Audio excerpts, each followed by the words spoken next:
At the beginning of April, members of an Islamist group named Al-Shabaab entered the northeast of Kenya from Somalia and carried out an attack on a university that, according to The Guardian, left 147 people dead and about 79 injured.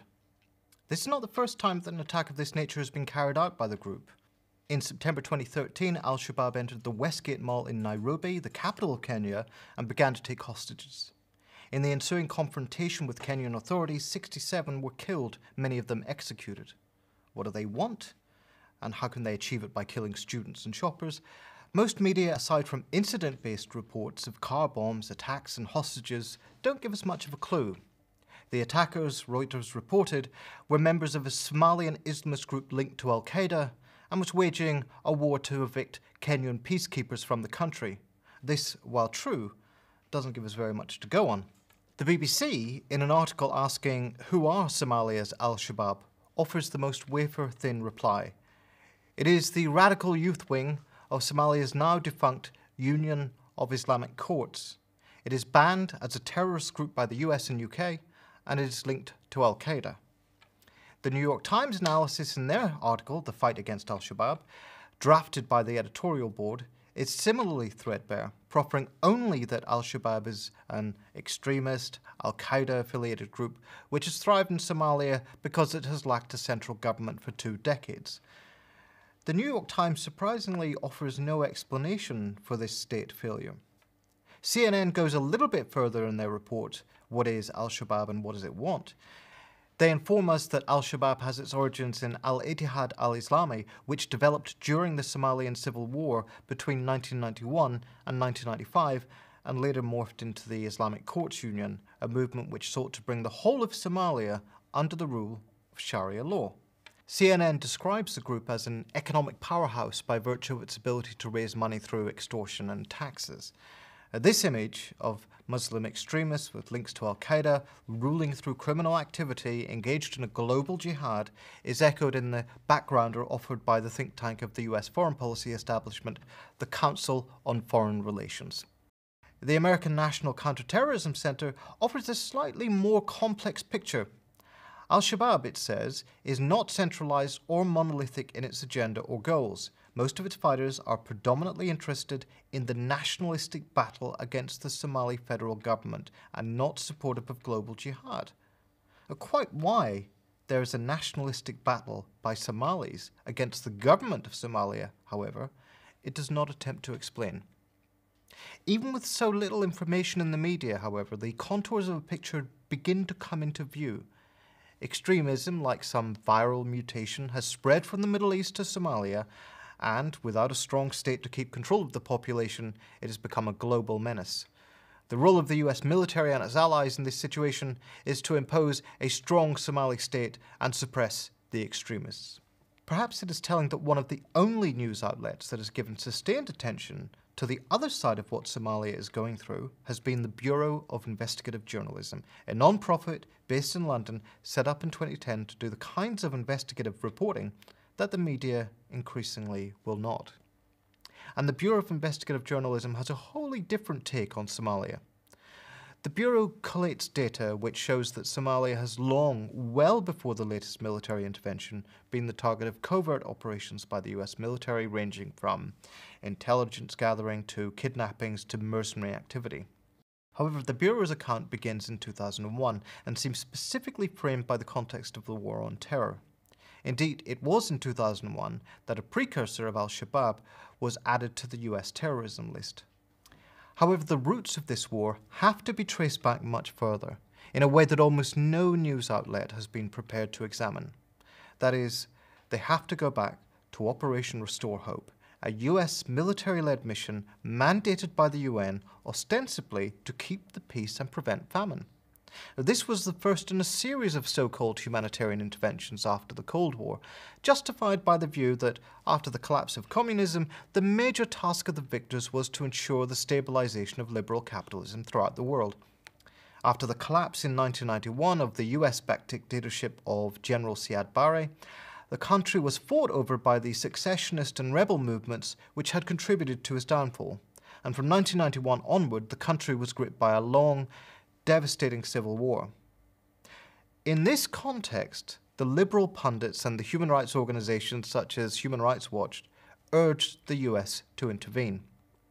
Alex Dewal, who lost his job with Human Rights Watch for opposing the war, later pointed out the vanishing legacy of Operation Restore Hope in an article for the Boston Review, arguing that the military intervention exacerbated the Civil War, in part by fueling the war economy and creating new incentives for armed groups.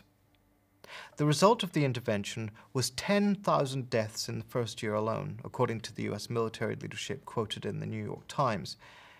International forces committed serious war crimes, including random murders, torture, and sexual abuse.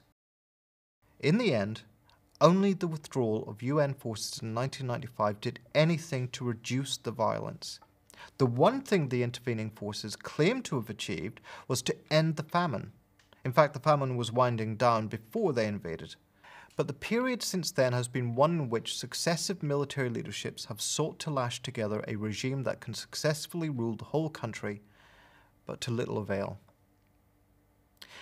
The first time since then that Somalia had anything like a stable, centralized government was when in 2006 the Islamic Courts Union won control of most of the country, including Mogadishu, the capital.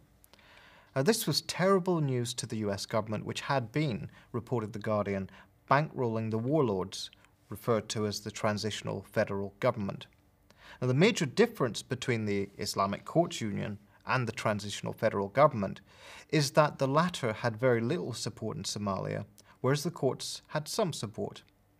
The US responded by waging a vicious proxy war in Somalia, using the private contractors DINCOR alongside the Ethiopian Army, an ally in the war on terror, to try to reimpose the old failed government of warlords.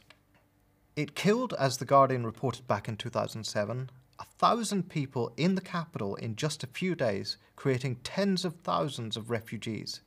In the ensuing years, the Interpress Service reported up to 700,000 people were driven out of the capital of Mogadishu alone. As The Economist reported in their article about America's involvement, many of these deaths were the result of American war crimes. The Americans, they said, used the AC-130, a behemoth designed to shred large areas instantly, in the knowledge that the killing fields would be cleared before journalists and aid workers could reach them. As the Ethiopian military carried out war crimes, including rape and torture, The Independent reported, British and American troops were complicit. A documentary on Britain's Channel 4, Warlords Next Door, exposed how Britain gave passports and homes to Somali war criminals fighting on the American side. The result, in sum, was what the UN called the worst humanitarian crisis in Africa. This was far from encouraging news for Africa, as the Pentagon made it clear that it saw the Somalian intervention as, the New York Times reported, a blueprint for counterinsurgency linked to the deployment of its new military command in Africa, known as AFRICOM. And this is where the Al-Shabaab movement comes in. As the New Statesman tells us in their article, What You Need to Know About Al-Shabaab, Al-Shabaab is the youth wing of the military resistance to Ethiopia's invasion back in 2006 and subsequently, and generally speaking, the most ideologically hardline Islamists. When, in 2009, the Ethiopian invasion ended without success, the US-backed warlords having been defeated and forced into exile with no new government in place, the African Union began to try to put together some sort of plausible regime with the exiled warlords included. The resulting government had little authority, and with Al-Shabaab among the opposition forces, Kenyan forces supported by the US and the African Union, and with the help of Ethiopia, invaded. Kenya was the #1 destination for Somali refugees from the fighting. In fact, fairly quickly, this invasion began to strengthen support for the most fundamentalist of the Islamist groups, particularly Al-Shabaab. The result has been that Al-Shabaab runs more of the country more efficiently than the supposed government. The London Review of Books, explaining how not to help Somalia, argues that the government is little but a form of indirect colonial rule using a local proxy. The president has little control over his own budget, which comes from international donors, and depends on US troops for his security. What's more, the way the war is prosecuted keeps fueling support for Al-Shabaab. Rarely mentioned at all in the press is the fact that in the Kenyan government's crackdowns following the Al-Shabaab attacks, the armed forces have attacked Muslims indiscriminately. Without understanding this context, one can barely understand the over 100 Al-Shabaab attacks in Kenya since 2011. These are the outlines of the context that is missing in the great majority of the news reporting.